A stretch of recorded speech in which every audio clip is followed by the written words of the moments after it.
nice next time. I have washed my hands. In case if you're wondering what I'm holding here, that's my just camera remote, so I can not bore you too much and stop it in time when I get things wrong. So that's my little secret button. Not so secret anymore. Let's see what we got here. We have I have an IV pump, which is really nice, so I don't need to be attached to a pole, so I can go places. I'm going to put the battery in and let the pump power up. It's going to make a couple beeps. In the meantime, while it does that, I am going to connect the IV bag to the pump. And I'm going to carefully try not to touch too much, and I have a garbage can here, so I'm just going to drop everything I don't need right down there. There's instructions in the package if you're unsure of what to do. There is a little blue clip here on the bottom of the attachment for the pump. Leave that on because it lets you squeeze right through. It's pushing a button that it has a spring mechanism. So if you take that off, you have to push that yourself. So you need another hand to do so. So I'm going to open up this line here. And you can hear the pump was powering up already. And I'm going to hold this up so it should there be any air in the bag. Pat it a little bit to make sure that there are no air bubbles in the bag. Usually they're not. Most bags come with the air removed, but this is just a safety thing. For that one time when it isn't. So I'm going to open it up. And again, here it's important to not touch any of the ends. And one goes straight in, like with a twisting motion, straight through and in. Okay, I'm going to hold the bag here a little bit low, and I'm going to start squeezing the fluids into the line. This is a quicker way of priming the line than having the pump do it, because the pump is going to push the fluids through the line at the IV rate, which mine is very low, so I'm going to sit here for another half hour just to pump the line. I have other things to do. Still takes a little bit, and I don't know if you can see that there's little bubbles in the line, and the filter catches those. The filter is the little white thing. It catches most of the air. So I'm going to keep squeezing. You can see the bubbles are coming up, almost through. They're coming up to the filter here. And when the last bubbles reach the filter, that's usually when I stop squeezing, and you want to hold it over something because now the IV fluids start dripping out. And I know that was that the packaging is sterile, so I just drop it in there. I'm ready.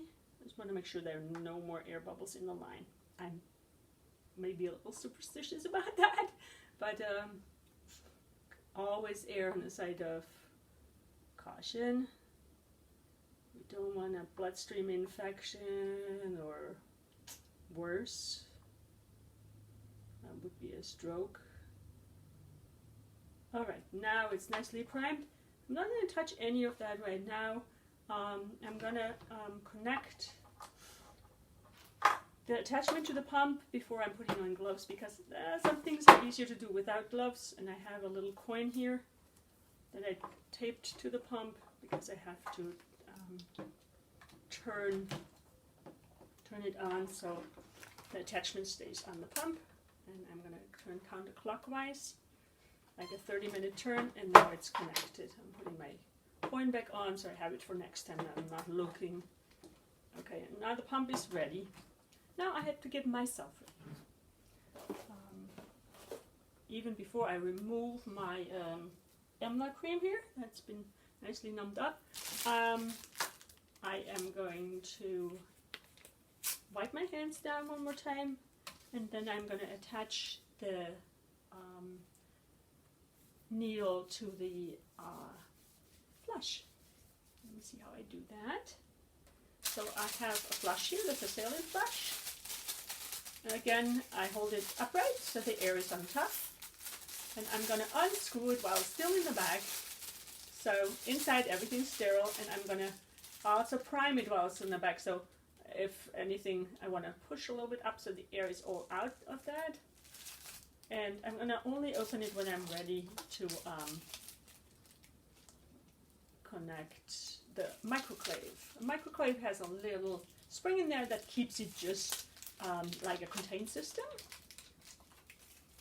And you see it has a little blue thing on it, that's the cap. So leave the cap in alone and open up the flush, just pushing it through the cellophane here, and it goes, you just screw it on. Now that's ready, and I just drop it back in there into that bag, not touching anything.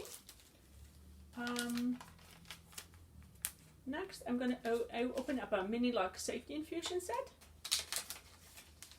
And that, again, has a little blue connector that we're aiming for. I don't want to touch anything else but the blue little cap here. And I hope I find it right away. And I'm only pulling out that blue little cap here. Nothing else. But I'm opening it up all the way so I don't touch anything. This is sterile and it needs to stay sterile. Not only touching the edges, that's how I can do that. Not compromising the packaging here. And now I'm removing both blue caps. Blue goes to blue.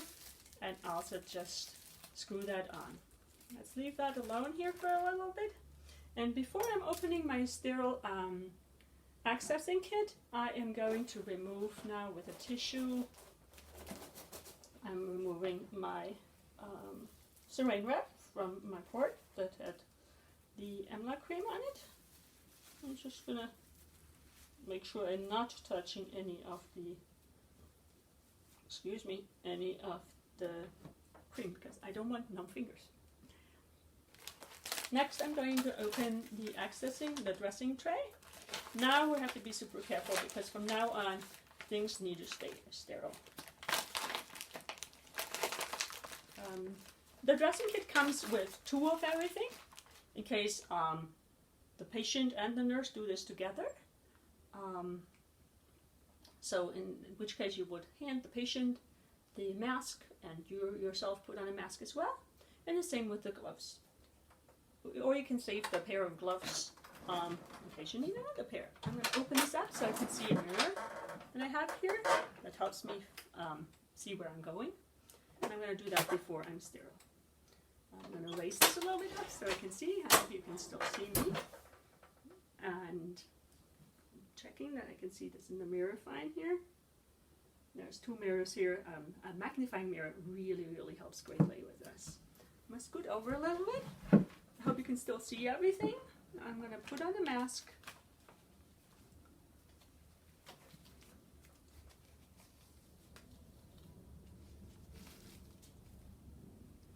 This is your mask. I'm going to put that aside. I'm putting a pair of gloves aside. And I'm going to show you how you open up gloves. The gloves open up and make sure, again, the gloves are packed sterile.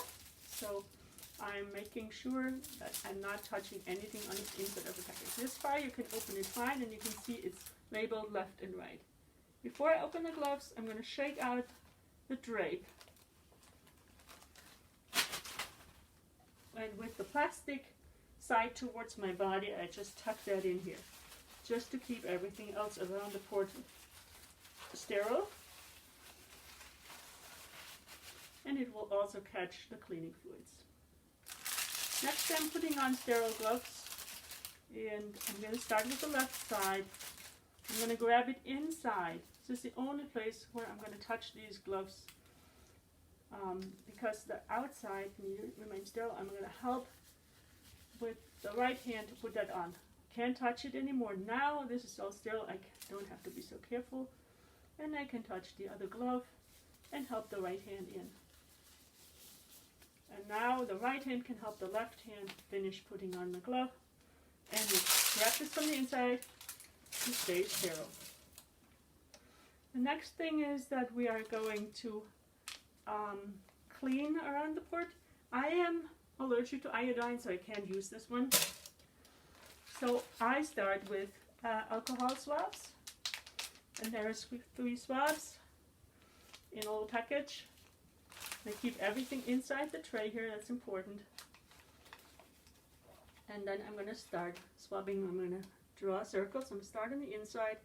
I'm going to go round in circles around the port once, twice, and don't go where you've been before. I'm going to go in larger circles around and around to swipe everything away that could be infectious.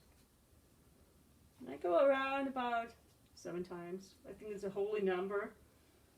I believe in that. So that's one swap. Let's go again, and here I go the opposite direction. Try to go the opposite direction. I don't know if I remember that right. Okay, once, twice. I think that's the 3rd time already. 4, 5, yet bigger.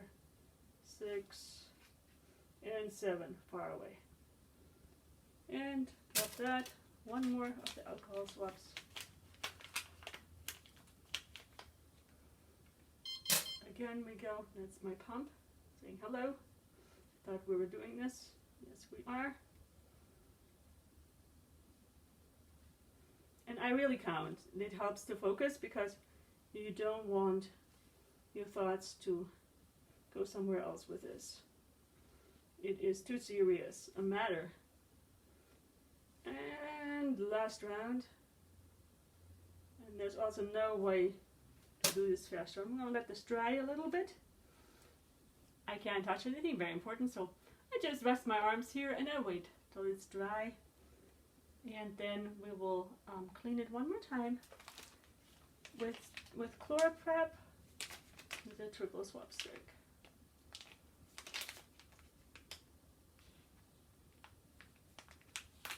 Okay.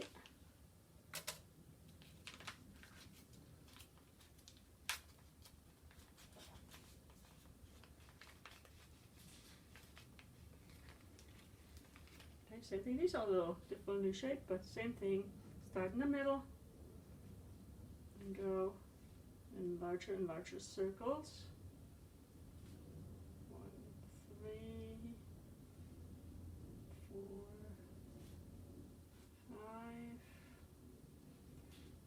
5, 6, and the last one for safety, 7.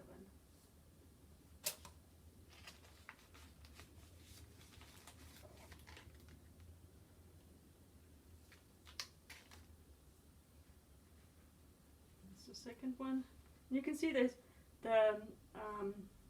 this kind of cleaning fluid, it's like fluid, it's very liquid, so the drape is kind of catching that, and it makes the port sterile.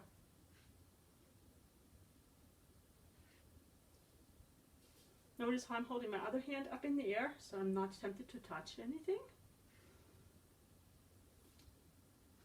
And now 7. Did you count? I thought it was 7 times. That's the last swap stick.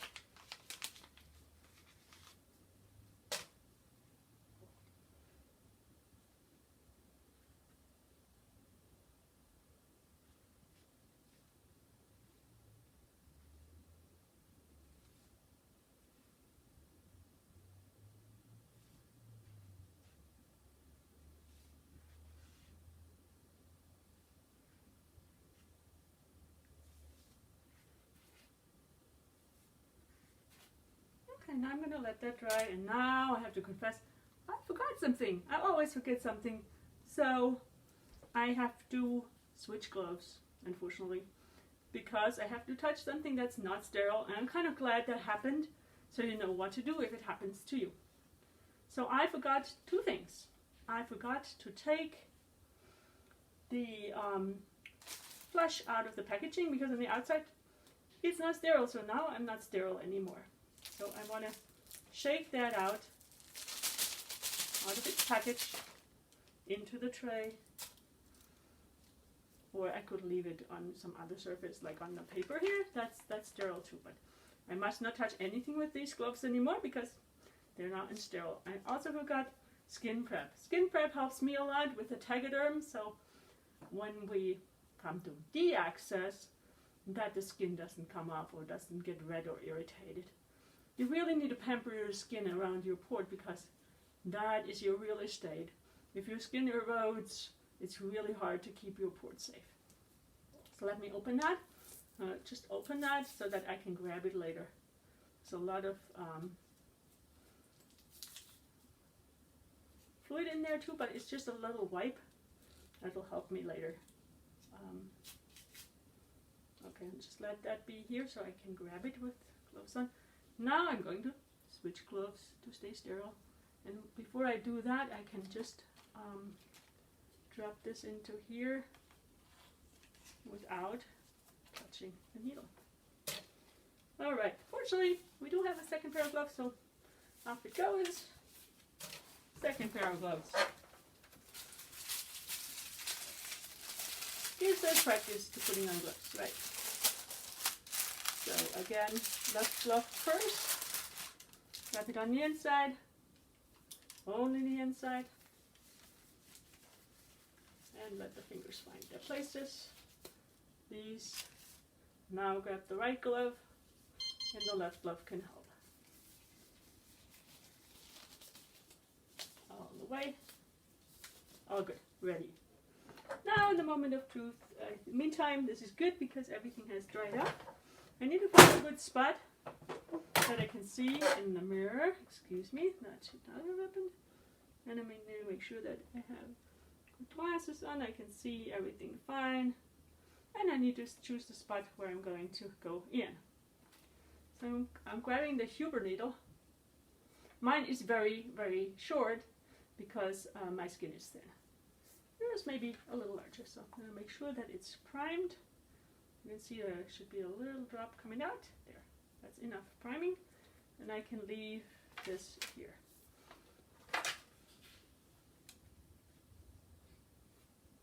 I'm removing the protectant from the needle, and then I'm going to find the right spot. There's I can stretch the skin over the port a little bit so I can see the 3 dots to find out where I'm going in. And this is really where it's important to have good lighting and going straight into having the right angle. So, wish me luck. So I'm in, and now I have to confirm that I'm actually inside the port by, and this is like, I need an alert in case you are faint-hearted. I'm going to check for blood return. That means there's going to be blood through the tubing if I found it. Yes, and I did. Hooray. That's good because I had just run out of flushes. That was my last one.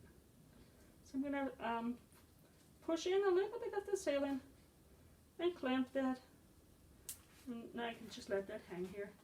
Next, I'm going to put my skin prep on around it. That's really important if you're diabetic, or if you have a skin condition, or if you're just simply sensitive, or if it adds more comfort for anybody to put on skin prep. It's a little barrier between this adhesive and your skin. You can see I'm a little bit allergic reacting to something here. I think that was the skin prep. Okay. I like to have more comfort, and this is a big Tegaderm that I'm using today. So I am going to put a little gauze pad around my port. This is a slotted piece of gauze, so it's just already pre-cut to go around it. This one had a little accident here. So, trying to get it, making it flat again would be nice. I think we got it. Okay. Close enough, I think. Huh. I really had an accident.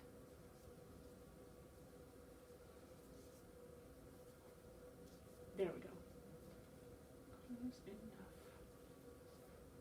It should look like this, so you can just go under it. I'm going to go from the bottom up, because that's easier. You can do it actually without looking. Just go around it. And again, I'm doing this also because my needle is so short. You could also use a disc, antimicrobial disc, if your needle is a little bit longer to give you more comfort. So, now I'm ready to put the Tegaderm over it. If you leave your needle in for longer, like for a week or so, I would say put the date on there and your initials that you can remember when you put it on, and